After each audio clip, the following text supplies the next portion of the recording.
Black and white photography is not just about the absence of colour, it uses light, contrast and texture to evoke emotions. In today's video I'm going to share 5 tips to help level up your black and white editing in Lightroom. If you hang around to the end of the video I have one more bonus tip to share with you. So let's get into Lightroom and let's get editing. The first important thing to remember with black and white or any photography is always shooting raw. It gives you way more flexibility when adjusting contrast and tones, which is everything for black and white. So tip number 1 is all about using presets and profiles. By default, Lightroom imports the image using the profile that was set in camera when shooting the image. In this case, you can see I have the camera monochrome profile set, and I selected this so that I could see what the image was going to look like in black and white on the back of the camera and in the EVF. If I click this drop down, I can select a number of different profiles.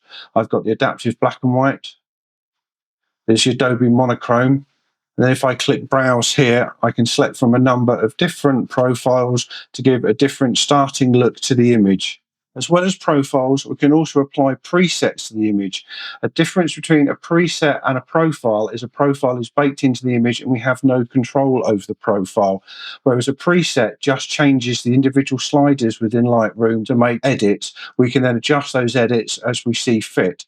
As well as the normal presets, in Lightroom, there are also a number of black and white presets that we can apply, again, to give different looks to the image as a starting point, and then we can take the image editing further depending on how we envisage the photo to look.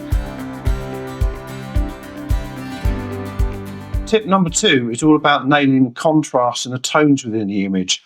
Let me bring up another image here. This is an image of the round tower down in Portsmouth. As you can see, I've already made some subtle edits to this image.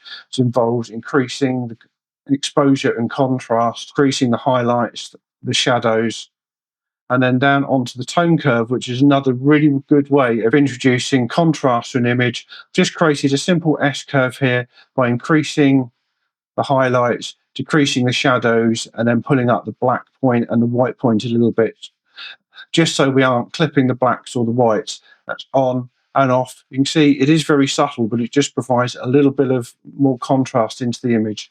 And lastly, what I did with this image is I created just a simple linear gradient mask, pulling up from the bottom of the image and just drop the exposure fractionally, drop the highlights and drop the shadows just to balance out the lower part of the image. If we toggle that on, a little bit bright, and it just balances just a little bit more with the rest of the image. So let's have a look at another example. So this example here was looking at some texture around the back of the round tower. This is the image as it came straight out of camera with the black and white conversion applied.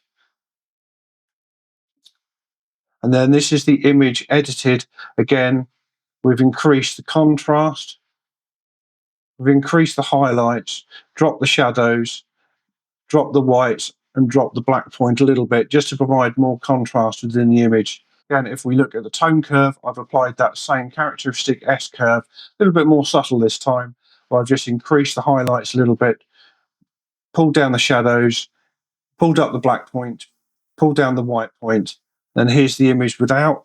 It's fairly grey and boring. And with the tone curve, you can see there's a lot more character in there, a lot more texture and a lot more contrast. We could also add a little bit of clarity or a little bit of texture to this image just to bring out some of the micro contrast. You have to be careful with these as overuse and the image can start to look very artificially over-sharpened. On to tip number 3, and this one's all about dodging and burning to bring out the textures and give more shape to images. So this image here, if I look at the before image, this is how the image appeared straight out of camera. It's not a bad image, but we can add a little bit more shape. We're losing quite a lot of detail in the wood here, which is so dark, and across here, and in the hut at the top, there's not an awful lot of contrast between the light and the darker sides of the hut. So if I show you what I've done here, I've created a series of masks. First one here, just on the wood, and just increase the exposure slightly on there. It's just a little bit of dodging there, just to bring out some more of the texture. Again, on the light side of the hut, I've just dodged that to bring up the exposure. You can see I've just pulled up the highlights a little bit, pulled up the exposure just a fraction. And then on the dark side of the hut, I've burnt that in, done the exact opposite, is reduced the exposure and increased the contrast just to bring out a little bit more of the texture in the hut. So onto another image here. This is of the Spinnaker Tower, using some leading lines of the path leading up into the Spinnaker Tower. Straight out of camera, it's not a bad image, but it is a little bit flat and dull, so we can add some more contrast and texture into that by selectively brightening and darkening various parts of the image.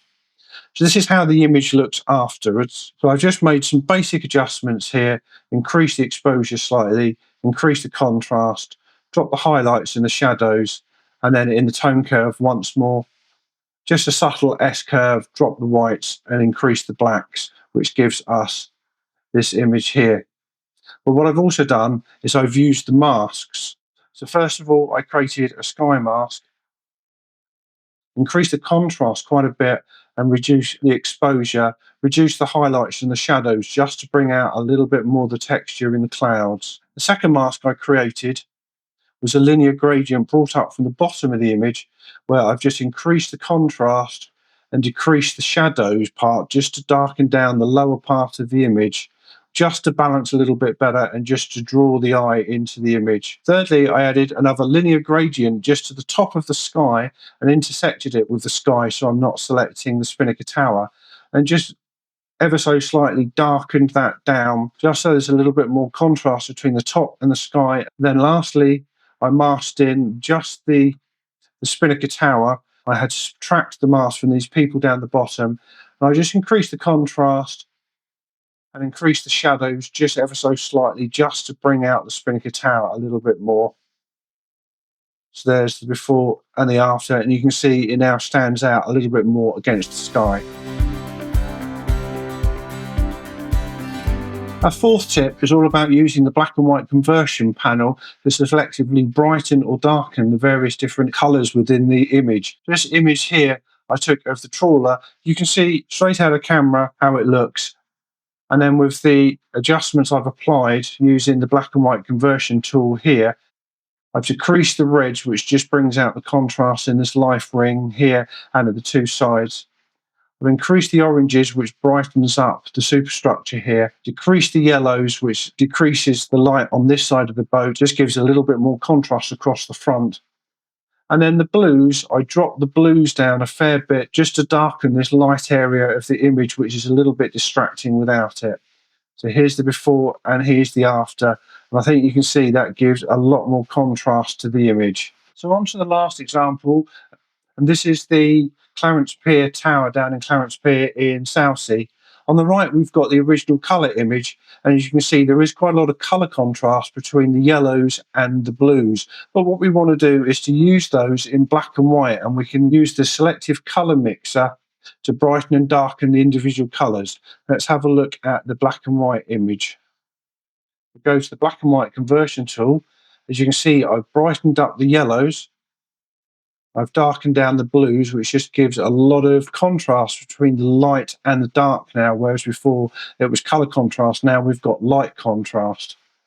I did have to add a little mask to this at the top of the image, just so I could pump in a little bit more contrast across the top here, which I was losing a little bit by brightening the yellows. And lastly, I just added a sky mask, just reduce the highlights and the shadows and the exposure a little bit. And then lastly, I just put a linear gradient at the bottom of the image. So on to our final tip, and this is all about adding effects to the image. You see this image here again of the Spinnaker Tower. I've added a subtle vignette and a little bit of grain to this image just to add a little bit of nostalgia. So let's have a look, see what I've done. So we go down to the effects panel here. As you can see, I've put in a subtle vignette here, increase the feather all the way up to 100, just so you can't see too much of the vignette. And then just increase the highlights. What this does is it protects the highlights, and the vignette will only affect the mid-tones and the darker areas of the image. Then lastly, I've increased the grain slider and the size of the grain. So if we zoom into the center of the image, just added a subtle amount of grain, increase the size a little bit just to make it look like an old black and white film stock. And then there's the final image.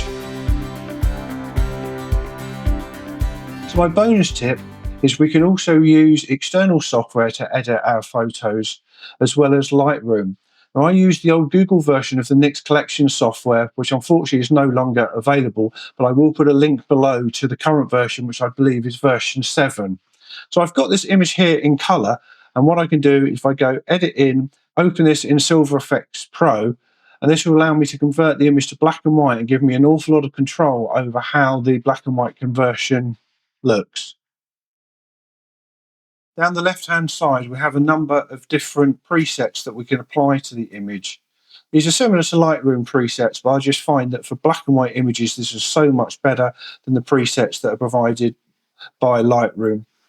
We do have full control over these. Over on the right-hand side, we can then control the various aspects of the image, brightness, contrast, and structure of the image. We can also apply colour filters and different film types. Then lastly, we can apply some finishing adjustments, such as toning if we wanted a cyanotone or a sepia tone. Once we're finished, we can also add a vignette, we can burn the edges, and we can add borders to the image, and then click save. What that will do is that will save that image and send us back into Lightroom, where we can continue to make edits to our image if we wish. So there we go, that's my 6 tips to editing photos in Lightroom and of course NYX software. If you've enjoyed this video, please like and share, and please hit the subscribe button so you don't miss any of my upcoming videos. It doesn't cost you a penny, but it really helps me to make additional videos like this. If you've got any comments, please drop them below. I'd really love to see how you edit your black and white photos. Until the next time, see you later.